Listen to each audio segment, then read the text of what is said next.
Assalamualaikum warahmatullahi wabarakatuh. Apa kabar kalian semuanya? Gue harap kalian semua selalu baik-baik aja dan selalu berada dalam lindungannya. Gimana malam kalian semuanya? Apakah aman-aman aja? Tidak terjadi sesuatu hal apapun kan?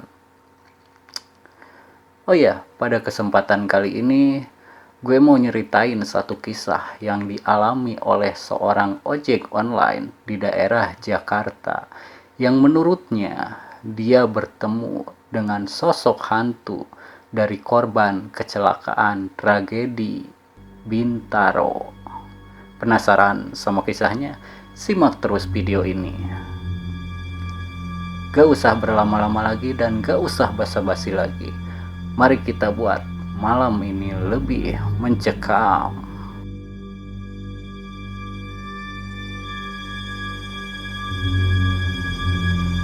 Namanya adalah Jajang. Dia berasal dari desa Baribis di daerah Majalengka. Dia ini adalah salah satu pemuda yang terkenal cukup cerdas. Sebagai buktinya, dia ini satu-satunya pemuda di desanya yang mendapat beasiswa untuk kuliah di Jakarta. Sebenarnya orang tuanya sempat melarangnya untuk berangkat ke Jakarta karena menurut orang tuanya tidak memiliki biaya untuk membekali Jajang. Tapi dia bersikeras dan bilang bahwa orang tuanya tidak perlu mengkhawatirkan hal itu, karena Jajang pun akan berusaha untuk mencari biaya perbekalan untuk dirinya sendiri. Maka keesokan paginya dia pun berangkat ke Jakarta dengan perbekalan seadanya. Setelah 2 hari dia kuliah di Jakarta, dia mulai mencari-cari pekerjaan. Tapi sayangnya, mencari pekerjaan di ibu kota tidak semudah itu. Terlebih, dia hanya mengandalkan ijazah setara SMA. Setelah beberapa hari dia terus mencari kerja, akhirnya dia mendapat sebuah pekerjaan baru. Meskipun hanya menjadi seorang driver ojek online, tapi pekerjaan itu sudah cukup untuk membiayai hidupnya sehari-hari. Sedikit info, dia ini kuliah mulai dari jam 8 pagi hingga jam 4 sore. Maka dia baru bisa mulai ngojek pada jam 6 sore setelah beberapa saat dia beristirahat. Biasanya dia ngojek sampai jam 10 malam. Tapi kalau keadaan lagi sepi, dia bisa sampai pulang pada jam 1 malam. Suatu malam, dirinya merasa sangat kelelahan, seluruh badannya terasa sakit. Tapi mau tidak mau, dia harus tetap berangkat untuk mencari uang. Ya, mau gimana lagi, namanya juga nyari uang, keluhnya. Dan entah kenapa, dari jam 6 sore sampai jam 9 malam, dia baru mendapat 2 penumpang saja. Entah kenapa malam itu terasa sangat sepi bagi dirinya. Sebenarnya teman-teman ojolnya yang lain sudah mulai pada pulang ke kosannya masing-masing. Tapi Jajang ini belum bisa pulang ke kosannya, dikarenakan dia tidak bisa pulang jika dia belum mendapat uang untuk perbekalan hidupnya di esok hari. Kesimpulannya, Jajang ini ngojek setiap malam untuk perbekalan di esok harinya. Karena keadaan tidak kunjung ramai, dia pun mencoba berpindah tempat mangkal. Mungkin kalian semua udah pada tahu ya, biasanya para ojol tuh punya tempat mangkalnya masing-masing. Dia berpindah ke sebuah stasiun kereta yang tidak jauh dari sana, lalu menyalakan aplikasinya, berharap akan ada penumpang di sana. Tapi sampai jam 11 malam, dia tidak kunjung mendapat penumpang di sana. Sedikit menghela napas dia saat itu, mencoba untuk tetap bersabar dengan keadaan tersebut. Setelah pukul setengah 12 malam, HP-nya tiba-tiba saja berbunyi.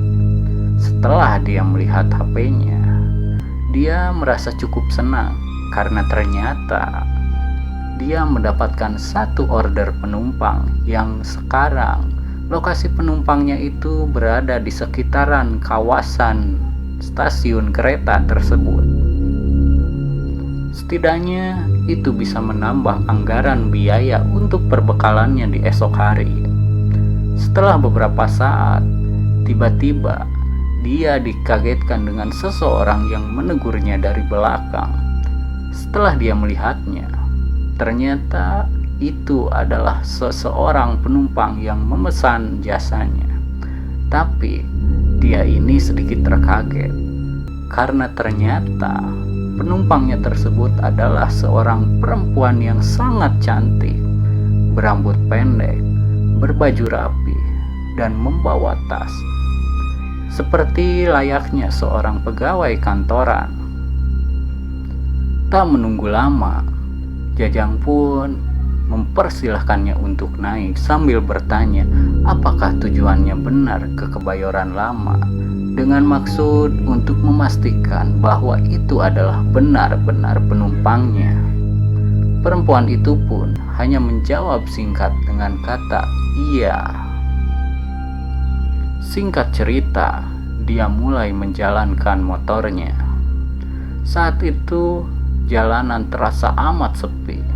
Terlebih, jalanan yang dia lewati saat ini berada di sisi rel kereta api. Semilir angin terasa amat dingin dia rasakan saat itu. Untuk mengusir rasa sepi, dia berusaha mencoba mengajak penumpangnya ini mengobrol dengan mencoba bertanya mau kemana perempuan itu malam-malam begini. Tapi seperti sebelumnya, jawaban perempuan itu sangat singkat dan perempuan itu hanya menjawab dengan kata pulang. Sikap perempuan itu membuat Jajang mati gaya dan tidak melanjutkan obrolannya. Di tengah perjalanan yang sangat sepi, Jajang tiba-tiba merasakan perasaan aneh. Dia tiba-tiba saja merasa gelisah, dan angin yang dirasakannya saat ini terasa lebih dingin dari sebelumnya.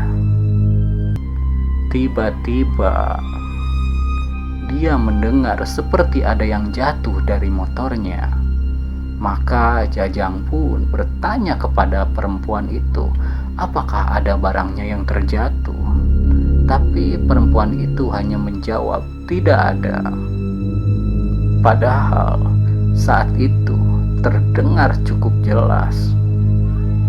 Dia mulai merasa aneh saat itu, dan dia baru tersadar bahwa perempuan ini tidak banyak bicara sejak awal, dan bahkan sejak awal dia tidak merasakan perempuan ini bergerak sedikit pun. Dan anehnya, sekarang Jajang tiba-tiba merinding tanpa tahu penyebabnya.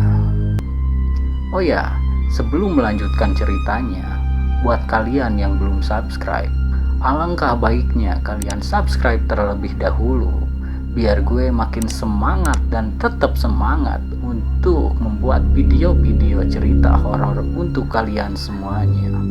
Baik, mari kita kembali ke cerita.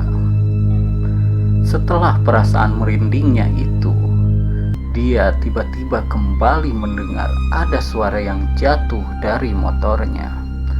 Tapi kali ini, Jajang tidak mau bertanya kepada perempuan itu, karena dia tahu kalau perempuan itu akan menjawab dengan singkat. Maka dengan inisiatif, dia mencoba melihat ke arah kaca spion. Dan setelah dia melihat ke arah spion, betapa kagetnya dia saat itu, karena perempuan itu yang saat ini diboncengnya, tiba-tiba saja tangannya terputus dan darah keluar dari pangkal tangannya. Sangat jelas sekali saat itu meskipun dia hanya melihat dari kaca spion. Lalu perempuan itu pun bertanya, "Ada apa, Kang?" Secepat kilat, Jajang berusaha membuang mukanya dari arah kaca spion dan kembali melihat ke arah jalanan. Salah satu tangannya berusaha mengucek-nguceknya. Saat ini, Jajang masih tidak percaya dengan apa yang dilihatnya. Dia merasa bahwa itu hanya halusinasi karena dia ini mungkin sedang merasa kecapean. Itulah yang dia pikirkan saat itu. Tapi setelah beberapa detik berselang, suara benda yang terjatuh kembali terdengar. Dan karena halusinasinya yang tadi, dia tidak ingin lagi melihat ke arah spion. Kali ini dia memaksakan diri untuk bertanya kepada perempuan itu, meskipun dia tahu perempuan itu akan menjawab dengan singkat. Tapi setelah dia bertanya, perempuan itu tidak menjawab sedikit pun dan hanya diam. Berkali-kali dia bertanya, tapi tidak ada jawaban dari perempuan itu. Dan akhirnya dia pun melihat ke arah spion karena penasaran. Dan saat dia melihat ke arah spion, kali ini matanya tidak dapat dibohongi lagi. Seluruh badannya terasa amat kaku. Jantungnya seakan-akan copot saat itu. Karena yang dilihatnya saat ini, perempuan yang sejak tadi dia bonceng di belakang motornya tidak memiliki kepala. Dan bahkan darah mengucur deras dari arah lehernya yang putus itu. Dia pun bisa merasakan dinginnya darah mengalir ke arah punggungnya. Perasaannya saat ini benar-benar sangat tegang dan merasa sangat takut. Dia tidak tahu apa yang harus dilakukannya. Dalam hatinya, dia berusaha berdoa meskipun pada saat itu entah kenapa doa-doa yang berusaha dia baca tiba-tiba saja tidak bisa dia ingat. Saking ketakutannya, tubuhnya ini semakin lama semakin kaku. Dia hanya bisa berteriak-teriak di tengah jalan. Karena tubuhnya yang kaku ini, maka motornya pun tidak dapat dikendalikan dengan sempurna. Hingga akhirnya dia pun oleng dan harus terjatuh. Dan hal itu menyebabkannya kehilangan kesadaran. Entah berapa lama Jajang pingsan setelah tragedi jatuhnya tersebut.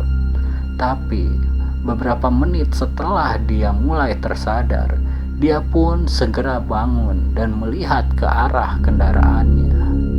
Kali ini dia merasa heran karena di arah kendaraannya dia tidak melihat sosok penumpang satupun. Lantas kali ini dia benar-benar yakin bahwa sejak tadi yang dia bonceng bukanlah manusia. Bukan hanya itu, bahkan di joknya dan di jaket belakangnya yang sejak tadi dia sudah merasakan adanya aliran darah dari hantu tersebut, kali ini tidak ada noda sedikit pun. Bahkan tidak ada tanda-tanda bahwa pernah ada darah di sana. Setelah beberapa saat, dan dia mulai berjalan secara perlahan ke arah motornya.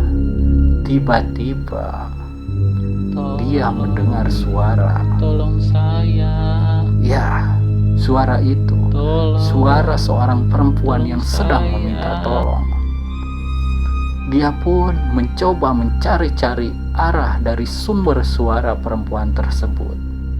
Tapi dia tidak bisa melihat satu sosok pun di sana. Dan setelah beberapa saat, suara itu semakin lama semakin kencang.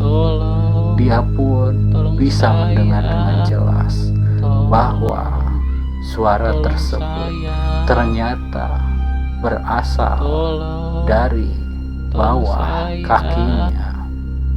Dan saat dia melihat ke arah bawah, kaget bukan main dia saat itu. Karena saat ini di bawahnya, tepat di depan ibu jari kakinya, tergeletak sebuah kepala. Ya, itu adalah kepala perempuan yang dia bonceng tadi. Tapi kali ini perempuan tersebut tidak terlihat cantik sedikit pun, melainkan wajahnya sangat rusak dan dipenuhi dengan darah. Mata dari kepala tersebut tiba-tiba terbuka dan melotot ke arah Jajang. Tubuh Jajang bergetar hebat saat itu, terlebih saat kepala tersebut mengeluarkan suara dan terus meminta tolong kepadanya. Dia tak bisa lagi menahan rasa takutnya. Dia pun mundur secara perlahan sambil tetap membaca doa dalam hatinya. Meskipun saat itu doa yang dia baca tidak beraturan. Dengan kata lain, dia hanya membaca doa yang terlintas di kepalanya saja. Setelah beberapa langkah mundur, kepala itu menggelinding ke arahnya seperti seakan-akan berusaha mengejarnya. Dan dengan sekuat tenaga, dia berbalik dan berlari menjauhi kepala tersebut. Saat ini dia sudah tidak peduli dengan motornya. Yang dia inginkan hanyalah lari dari kepala tersebut. Dia terus berlari, tapi suara itu tetap saja dapat dia dengar. Bahkan semakin lama semakin dekat, dan terasa bahwa suara itu berada di pinggir telinganya. Dia tidak ingin sedikit pun untuk menoleh ke arah sumber suara tersebut dan terus berlari menjauhi tempat itu. Hingga tanpa sadar, suara adzan awal pun berkumandang.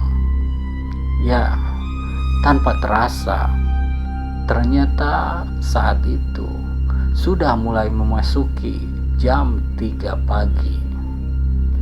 Suara itu pun mendadak menghilang dan dia pun merasa sedikit tenang. Tapi kakinya seketika saja lemas dan dia pun tersungkur lalu terduduk di pinggir jalan di sana. Setelah kejadian itu, dia baru kepikiran dengan motornya. Tapi jujur saja, saat itu dia belum berani untuk kembali ke sana sendirian. Hingga dia melihat dari kejauhan ada seorang kakek-kakek yang berjalan menggunakan sarung lengkap dengan baju koko dan pecinya. Dan setelah dekat, kakek itu pun bertanya kepadanya, apa yang dia lakukan di tempat ini pada jam-jam seperti ini. Karena menurutnya tempat ini sudah cukup terkenal dengan keangkerannya. Maka jika sudah mulai memasuki tengah malam, tidak ada orang-orang yang berani melewati tempat ini. Setelah Jajang menjelaskan apa yang terjadi kepadanya, dia pun ditemani oleh kakek tersebut untuk mengambil motornya. Dalam perjalanannya, kakek itu bercerita kepada Jajang bahwa dulu kala pada tahun 1987 pernah terjadi sebuah kecelakaan kereta di sana. Kecelakaan yang sangat parah dan menewaskan ratusan orang. Karena kecelakaan tersebut melibatkan dua kereta yang saling bertabrakan dengan kecepatan penuh. Dan tragedi itu dikenal dengan tragedi Bintaro.